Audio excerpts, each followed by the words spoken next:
আচ্ছা, এই যে আমরা দুনিয়াটা দেখি, এটাকে আসলে চালাচ্ছে কে? এটা এমন একটা প্রশ্ন যা আমাদের সবার মাথায় কোনো না কোনো সময় এসেছে।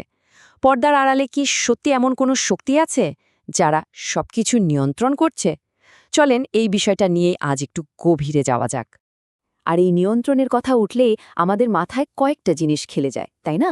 যেমন ধরেন সিক্রেট সোসাইটি বা গোপন সংগঠন, ছায়া সরকার, যারা আসলে কলকাঠি নাড়ে, বড় বড় সেলিব্রিটিরা যারা কিনা পুতুলের মতো কাজ করে, আর সবচেয়ে বড় যে থিওরিটা, একটা নিউ ওয়ার্ল্ড অর্ডার বা নতুন বিশ্ব ব্যবস্থা তৈরি প্ল্যান।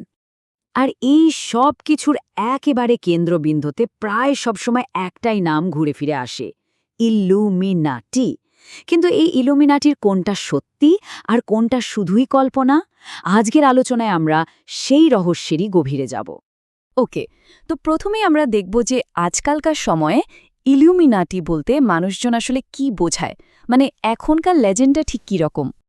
এখনকার দিনে ইলুমিনাটি মানেই হল এমন একটা গোপন নেটওয়ার্ক যারা কিনা বিশ্বের সব দেশের সরকার আর বড় বড় ঘটনাগুলোকে কন্ট্রোল করে। তারা নাকি বিখ্যাত সেলিব্রিটি আর ইনফ্লুয়েন্সারদের নিজেদের দলে ভেড়ায়, গোপন প্রতীকের মাধ্যমে নিজেদের মধ্যে কথা বলে, আর তাদের আসল উদ্দেশ্য হল একটা নিউ ওয়ার্ল্ড অর্ডার তৈরি করা। আর এই নেটওয়ার্কে কারা আছে বলে মনে করা হয়? লিস্টটা কিন্তু বেশ লম্বা। বড় বড় রাজনীতিবিদ, রথসচাইল্ডের মতো প্রভাবশালী পরিবার, আন্তর্জাতিক ব্যাংকার আর বিয়ন্সে, জে-জি, কেটি পেরির মতো দুনিয়া কাঁপানো সব তারারা। কিন্তু কথা হচ্ছে, এই যে এত বড় একটা ষড়যন্ত্রের গল্প, এটা আসলো কোত্থেকে?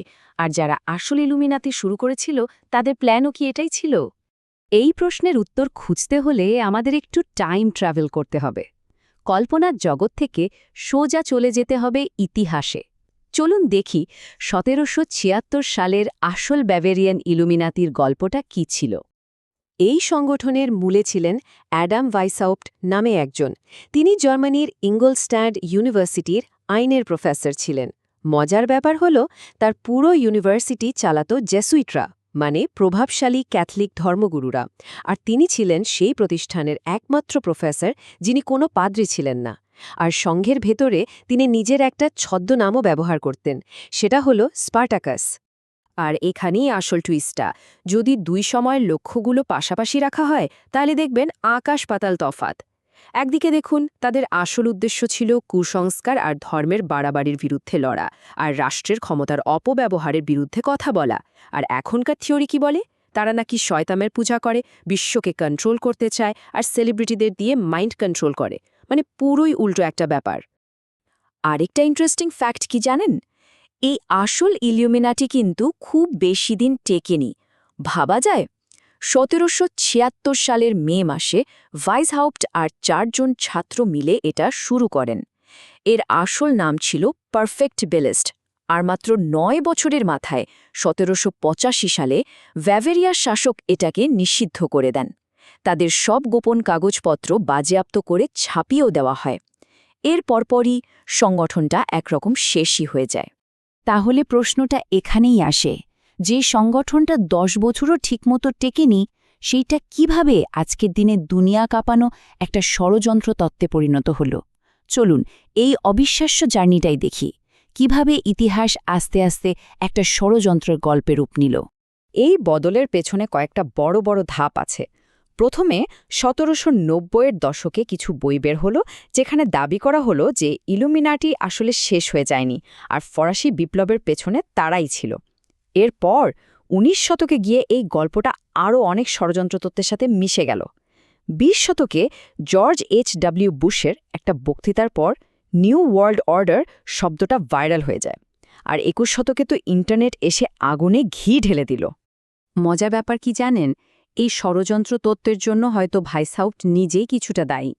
তিনি একবার লিখেছিলেন, আমাদের সংগঠনের শক্তি হল এর গোপনীয়তা। একে কখনো নিজের নামে প্রকাশ হতে দিও না, সবসময় অন্য কোনো নাম বা পরিচয়ের আড়ালে রাখো। এই যে গোপন থাকার ব্যাপারটা, এটাই পড়ে মানুষকে ভাবতে সাহায্য করেছে যে ওরা হয়তো এখনও লুকিয়ে আছে। ওকে, তো গল্পের অনেক কিছুই তো শুনলাম, কিন্তু যারা এটা বিশ্বাস করে তারা তো কিছু প্রমাণও দেয়, তাই না? চলেন এবার সেই সব প্রমাণগুলোকে একটু কাটাছেঁড়া করে দেখা যাক আসলে সত্যিটা কি। যেমন ধরেন আমেরিকান ডলারের নোটের ওপর ওই যে পিরামিডের মাথায় একটা চোখ, সবার আগে তো এটার কথাই আসে, তাই না? এটা কি আসলে ইলুমিনাটির গোপন চিহ্ন? আসলে ব্যাপারটা কিন্তু ততটা রহস্যময় না। এই সব দেখা চোখ বা আই অফ প্রভিডেন্স 1800 শতকে খুব কমন একটা আর্ট ছিল। ঈশ্বর সবকিছু দেখছেন এটা বোঝানোর জন্য। ম্যাসনরা এটা ব্যবহার করত, আবার যারা ম্যাসন না তারাও করত। আর সবচেয়ে বড় কথা কি, ডলারের নোটে চিহ্নটা এসেছে 1935 সালে, মানে আসল ইলুমিনাটি শেষ হয়ে যাওয়ার প্রায় 150 বছর পর। আচ্ছা, ডলারের কথা তো গেল, কিন্তু সেলিব্রিটিরা যে বিভিন্ন হ্যান্ড সাইন দেখায় বা অদ্ভুত প্রতীক ব্যবহার করে, সেগুলোর কি হবে? ওগুলো কি কোনো সিক্রেট মেসেজ না? এখানেও কিন্তু কয়েকটা সহজ ব্যাখ্যা আছে। প্রথমত, এই প্রতীকগুলোর বেশিরভাগই কিন্তু নতুন কিছু না, ইতিহাস, ধর্ম, শিল্প থেকে নেওয়া হয়েছে। দ্বিতীয়ত, এগুলো দেখতে বেশ ড্রামাটিক, বিতর্ক তৈরি করে, মনোযোগ কাড়ে। আর এখন তো ইলুমিনাটি শব্দটাই একটা ব্র্যান্ড, যেটা ব্যবহার করলে পাবলিসিটি পাওয়া যায়। মানে বেশিরভাগটাই হলো অনুমান, কোনো পাকা প্রমাণ কিন্তু নেই। তো আমরা দেখলাম যে ইতিহাস কিন্তু এই বিশাল ষড়যন্ত্রের গল্পটাকে সাপোর্ট করছে না। তারপরও এই তত্ত্বটা আজও টিকে আছে এবং বেশ ভালোভাবেই আছে। কেন কেন এই মিথটা এত সহজে মরে না? চলুন শেষ অংশে এই রহস্যটাই বোঝার চেষ্টা করি। এর পিছনে আসলে বেশ কিছু মনস্তাত্ত্বিক কারণ আছে। এক, এটা এমন একটা গল্প যেটাকে যে কোনো ঘটনার সাথেই জুড়ে দেওয়া যায়। দুই, দুনিয়ার এত সব জটিল ঘটনার একটা সহজ সমাধান দেয় এটা। এটা ইলুমিনাটি করেছে। তিন, এটা আমাদের মনের ভেতরের একটা সাধারণ ভয়কেই তুলে ধরে, যে ক্ষমতাধর লোকেরা হয়তো গোপনে আমাদের কন্ট্রোল করছে। আর সবশেষে, এই এলোমেলো পৃথিবীতে সবকিছু যে কারো নিয়ন্ত্রণে আছে, এই ধারণাটা আমাদের এক ধরনের স্বস্তি দেয়। যারা এই তত্ত্বে বিশ্বাস করে তাদের চিন্তাভাবনাটা অনেকটা এরকম। এই লেখাটা দেখলেই বুঝবেন। এখানে বলা হচ্ছে যে আসল সত্যটা জানতে হলে সরকার বা কংগ্রেসের দিকে তাকিয়ে লাভ নেই, জানতে হবে ইলুমিনাতি সম্পর্কে। এই চিন্তাটাই কিন্তু প্রচলিত সিস্টেমের ওপর থেকে বিশ্বাস সরিয়ে দেয়। তাহলে শেষে এসে একটা প্রশ্ন কিন্তু থেকেই যায়, এই যে এত ষড়যন্ত্র তত্ত্ব, এগুলো কি আসলেই আমাদের বাস্তবতার কথা বলে, নাকি আমাদের নিজেদের ভেতরের ভয় আর অনিশ্চয়তার কথাই বেশি করে তুলে ধরে? ব্যাপারটা কিন্তু ভাবার মতো।